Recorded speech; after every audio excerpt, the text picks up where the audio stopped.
Épisode 2 de comment courir sans douleur au genou, stopper l'inflammation. À mon sens, quand t'as mal, tu t'arrêtes. Ça sert à rien de venir forcer sur une douleur. Je sais que c'est vachement frustrant et que personne fait ça. Mais pour moi, quand t'as mal, faut pas ignorer les signaux de son corps, faut savoir s'écouter. C'est aussi ça, être un vrai sportif, c'est être conscient de son corps et de savoir aussi s'arrêter. Ce qui se passe en général quand t'as mal, c'est que t'as une inflammation et si tu viens forcer là-dessus, tu fais qu'aggraver les choses. En fait, t'aggraves la douleur et tu rallonges finalement le temps de guérison.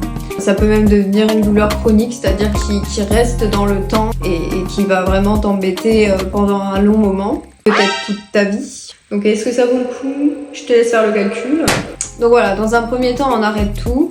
Moi en tout cas, j'ai pris un vrai repos, j'ai pas forcé sur le genou, j'ai attendu que la douleur disparaisse complètement. Dans cette phase de repos total, ce qui peut être bien, c'est de porter une genouillère pour vraiment économiser ton genou pour les gestes de la vie quotidienne, marcher d'un point A à un point B, enfin voilà. Le but c'est pas de dormir dans ton lit toute la journée et d'attendre que ça passe. Et voilà, la genouillère, moi ça m'a beaucoup aidé à économiser mon genou et pas aggraver la douleur.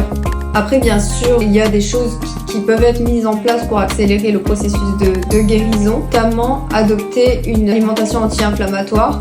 Moi c'est ce que j'ai fait. Faut savoir que quand tu as une douleur, une blessure, en général, ton corps il est déjà en état d'inflammation et ça ralentit le processus de guérison tout simplement. Et tu peux jouer là-dessus grâce à ton alimentation en évitant les aliments pro-inflammatoires, tout ce qui est sucre raffiné, produits ultra transformés, lactose, gluten, produits laitiers, alcool et friture, et en privilégiant des aliments anti-inflammatoires, notamment les fruits rouges, les légumes verts, les bonnes graisses, tout ce qui est huile d'olive, oméga 3, donc les poissons, les sardines, les maquereaux, les avocats aussi. T'en as aussi tout ce qui est légumineuse en alimentation anti-inflammatoire, donc les légumes, les pois chiches.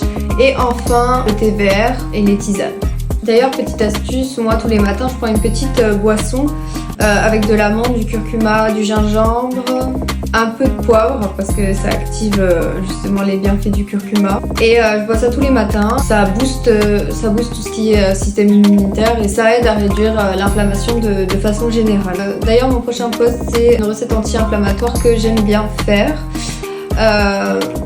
Donc voilà, si tu veux la découvrir c'est toujours pareil, like et commente. Et abonne-toi.